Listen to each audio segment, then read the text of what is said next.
तो यहाँ पे देख लेते हैं। सबसे पहले हमारी क्या आ गई, मेन क्लास आ गई है। मेन क्लास में एक यहाँ पे आप सबसे ऊपर देखोगे हमारा क्या है, एक तो अडेप्टर यहाँ पे क्रिएट कर रखा है इन्होंने। ओके, तो यहाँ पे हमने अडेप्टर का गेस्ट लिस्ट अडेप्टर जो हमने यहाँ पे क्रिएट कर रखा है, राइट गाइस, जो हमारे पैकेज में है मेन एक्टिविटी और एक अडेप्टर है। तो यहाँ पे उसका हमने एक एम अडेप्टर क्रिएट कर लिया ताकि हम उसे रिपीटेडली यूज करें, हमें बार बार ना करना पड़े उसे, राइट। फिर उसके बाद हम हमारा क्या आएगा, recycler view. Recycler view already मैंने आपको बता रखा है गाइस कि हम रिसाइकलर व्यू कैसे यूज करते हैं लिस्ट के उसमें भी दिखाने के लिए, राइट, और कैसे उसका पूरा कॉन्सेप्ट है, कैसे हम व्यूज को रिसाइकल करते हैं। ये आ गया हमारा रिसाइकलर व्यू का। हमने क्या यहाँ पे क्रिएट कर दिया, एक ऑब्जेक्ट क्रिएट कर दिया, यहाँ पे ऑब्जेक्ट क्रिएट कर दिया। फिर यहाँ पे हमने करा है, यहाँ पे इसको रेफरेंस दे दिया किसकी, रिसाइकलर व्यू की। और हमने क्या कर दिया, फाइंड व्यू बाय आईडी। अब आप इसे ऑल गेस्ट लिस्ट व्यू पे क्लिक करोगे, मतलब कंट्रोल बी करोगे तो क्या खुलेगा, हमारी खुलेगी main activity. Okay, and main activity में जैसे आप देख सकते हो गाइस, एक तो है क्या हमारा लीनियर लेआउट जो क्या है रूट लेआउट है। उसके बाद गेस्ट नेम,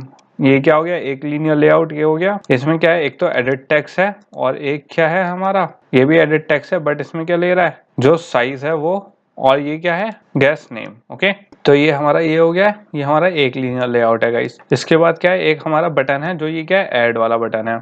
एंड सिंपली ये क्या कर रहा है, ऐड बटन कर रहा है। ऑन क्लिक पे कहाँ जा रहा है, ऐड टू वेट लिस्ट। अगर आप देखोगे यहाँ पे ऐड बटन हमारा ये वाला मेथड है, ऐड टू वेट लिस्ट। मैंने आपको दिखाया था कि गाइस अभी हम ऐड पे क्लिक कर रहे हैं तो कुछ हो नहीं रहा, वो इसलिए नहीं हो रहा क्योंकि हमारा जो ऐड टू वेट लिस्ट है इस पे अभी कोई मेथड पे कोई चीज नहीं हो रही है, फंक्शनैलिटी अवेलेबल नहीं है। और इसके नीचे गाइस अगर आप सबसे नीचे देखो तो हमारा क्या है, आ गया यहाँ पे रिसाइकलर व्यू आ गया, जो किसको कवर कर रहा है, हमारे पूरे के पूरे उसको कवर कर रहा है, जो हमारी लिस्ट है उसको कवर कर दिया। ये आ गया रिसाइकलर व्यू, ये आ गया हमारा लीनियर लेआउट, ये आ गया हमारा बटन। अब आप इसमें गाइज ये तो हो गई हमारी कौन सी, ये जो यहाँ से हमारी मेन एक्टिविटी से जंप हुआ था। अभी मैंने ये रेफरेंस आपको बताया कि जो रिसाइकलर व्यू पे हमारा रेफरेंस आया वो कहाँ आ गया, अगर आप यहाँ पे देखोगे ऑल गेस्ट लिस्ट व्यू, ये क्या आ गया, लिस्ट व्यू आ गया किसका, रिसाइकलर व्यू का। अब इसके बाद क्या है हमारा, क्या आ गया, रिसाइकलर व्यू के ऑब्जेक्ट को हमने क्या कर दिया, लेआउट मैनेजर। यहाँ पे गाइस ऑलरेडी हम डिस्कस कर चुके हैं ये चीज कि कैसे हमें लेआउट मैनेजर के हेल्प से और लीनियर लेआउट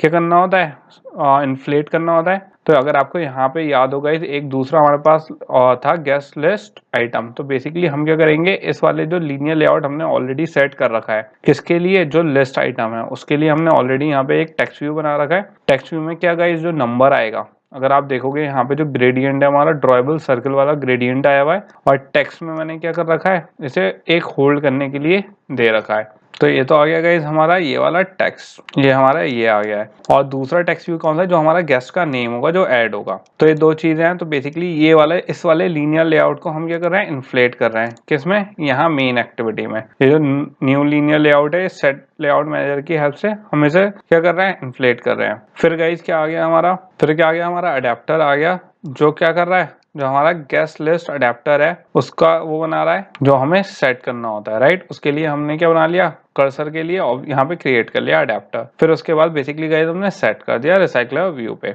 तो ये तो हो गया गाइस हमारी किसकी, मेन एक्टिविटी की। अब चलते हैं हमारे अडेप्टर पे। अडेप्टर भी गाइस ज्यादा चेंज होने वाला नहीं है, सेम ही चीज होगी हमारी। अब यहाँ पे जो हमारा लेआउट इन्फ्लेट हुआ है वो कहाँ से होगा वो भी देख लेते हैं। तो यहाँ पे हमारा गेस्ट लिस्ट अडेप्टर किसको एक्सटेंड कर रहा है, रिसाइकलर व्यू अडेप्टर को। ओके, और यहाँ पे हम क्या पास कर रहे हैं, जो हमारा गेस्ट लिस्ट अडेप्टर है वो क्या पास कर रहा है इस गेस्ट व्यू होल्डर। तो यहाँ पे हमने कॉन्टेक्स्ट का ऑब्जेक्ट क्रिएट कर रखा है एंड सिंपल यहाँ पे आप देख सकते हो मैंने क्या कर दिया है, इसे इनिशियलाइज कर दिया है। ओके, यहाँ पे किसके हेल्प से, कंस्ट्रक्टर की हेल्प से हमने यहाँ पे इनिशियलाइज कर रखा है। उसके बाद आ गया हमारा कौन सा मेथड, गेस्ट व्यू होल्डर, जो क्या है ऑन क्रिएट व्यू होल्डर। यहाँ पे हमने इसका क्या क्रिएट कर दिया, मेथड टाइप क्रिएट कर दिया है। इसमें क्या क्या ले रहा है, एक तो पेरेंट ले रहा है, एक व्यू टाइप ले रहा है। अब गाइस जो हमारा यहाँ पे अगर मैं इसे गेस्ट लिस्ट आइटम पे क्लिक करूँ, कंट्रोल भी करूंगा, तो आप देख सकते हो कौन सा लीनियर लेआउट खुला, जो मैंने कहा था आपसे इन्फ्लेट होगा, राइट। तो यहाँ पे क्या कर रहे हैं हम, जो हमारा ऑन क्रिएट व्यू होल्डर है यही तो इन्फ्लेट कर रहा है हमारे लीनियर लेआउट को, और यहाँ पे हम इसे सिंपल कॉल कर ले रहे हैं। मैंने आपको क्या कहा गाइस, सेट यहीं पे ही हो रहा है, बट जो उसके बिहाइंड द सीन्स है इन्फ्लेट वो यहाँ पे हो रहा है। ओके, ये चीज आ गई। ये चीज़ ऑलरेडी गाइज हम बहुत डिस्कशन में अपने डेटाबेस वाले पार्ट में समझ चुके हैं, इसलिए मैं इसमें ज़्यादा डिटेल में नहीं जाऊंगा। होपफुली आपको याद होगा, और जिनको नहीं हो एक बार आप पुरानी क्लास देख सकते हो, उसमें बहुत डिटेल में बताया था। इवन इसके कौन कौन से पैरामीटर हैं, वर्टिकल पैरामीटर कौन कौन से देते हैं कि हमें अगर रिवर्स करना है या कुछ और इसमें फंक्शनैलिटी ऐड करनी है, उसका भी मैंने बहुत डिटेल में बताया था। ओके, तो बेसिकली यहाँ पे क्या है, जो व्यू होल्डर है हम यहाँ पे क्या कर रहे हैं, इन्फ्लेट कर रहे हैं अपने रिसाइकलर व्यू की लिस्ट को। फिर ये क्या आ गया हमारे पास, on bind view holder get item. ये बेसिकली किस लिए था कि अगर हमारा ऑलरेडी व्यूज एक्सिस्ट करते हैं तो ये वाला वो वाला प्रोसेस था गाइस कि कैसे अगर एक्सिस्टिंग व्यू है हमारा, उस पर क्लिक करें तो कैसे वो अंदर जाके, जो मैंने आपको बताया था कि डिलीट करना है, ये कैसे पता चलेगा कि न्यू व्यू क्रिएट करना है या एक्सिस्टिंग व्यू है, राइट। तो हमारे रिसाइकलर व्यू को किसके हेल्प से पता लगता है, बाइंड व्यू, इन सारे मेथड के हेल्प से पता चलता है। तो ये हो गया गाइस ये। उसके बाद हमने क्या करा है यहाँ पे क्या है, एक गाइस हमारी इनर क्लास है जो क्या कर रही है, किसको एक्सटेंड कर रहे हैं, हमारे रिसाइकलर व्यू को एक्सटेंड कर रही है। अगर आप यहाँ पे देखोगे जो गेस्ट व्यू होल्डर है, राइट, इसमें क्या करा है गाइस हमने, जो हमारा लिस्ट अडेप्टर के अंदर जो हमारी इनर क्लास है, हम उसको यहाँ पे यूज कर रहे हैं, इस वाली इनर क्लास को। होपफुली अब और क्लियर हुआ होगा आपको कि क्या हो रहा है यहाँ पे। तो जो हमारा व्यू होल्डर है वो इस इनर क्लास में, ये भी ऑलरेडी हम डिस्कस कर चुके हैं कि कैसे इनर क्लास वर्क करती है, ये स्टैटिक टाइप के लिए यूज करते हैं। अब इसके बाद क्या क्रिएट कर दिया गाइस हमने, दोनों के लिए एक एक पैरामीटर के टेक्स्ट व्यू क्रिएट कर दिया। किसके लिए, एक तो जो हमारा नेम टेक्स्ट व्यू है जो डिस्प्ले होगा किसका, जो हमारी गेस्ट का नेम होगा, और क्या उसका साइज। एंड बेसिकली गाइस इस वाले उसमें हमने क्या कर दिया, इस पे रेफरेंस देके सेट कर दिया है। ओके, यहाँ पे सेट कर दिया है और यहाँ पे इन्फ्लेट कर दिया है। दोनों जगह अलग अलग डिफरेंसेस हैं गाइस, कंफ्यूज मत होना। तो ये तो हो गया गाइस हमारा अडेप्टर, तो इसे बंद कर देते हैं, इसे समझ लिया हम लोगों ने। एंड अब और कुछ तो इसमें है नहीं, क्योंकि गाइस ये मिनिमम बस क्या है, एक आप ये सोच लो स्केलेटन बना हुआ है, राइट। एंड एक चीज और रह गई हमारी कॉन्ट्रैक्ट लिस्ट, जो हमारी कॉन्ट्रैक्ट क्लास थी, सॉरी। तो ये वाली कॉन्ट्रैक्ट क्लास हमने बस बनाई थी, इसमें कुछ करा नहीं था, राइट। इसमें ये एम्प्टी थी, इसमें हमारे कुछ टू डू थे जो मैं कॉपी करना भूल गया था, कोई इशू नहीं है। वैसे भी वो टू डू हमें क्या करने थे, डिलीट ही करने थे। फिलहाल हमें क्या करना है गाइस, इसमें कॉन्ट्रैक्ट क्लास क्रिएट करनी है। मतलब मैंने आपको पैट में बताया था कि हम क्या करते हैं, कॉन्ट्रैक्ट कॉन्स्टेंट्स क्रिएट कर लेते हैं कॉन्ट्रैक्ट क्लास में।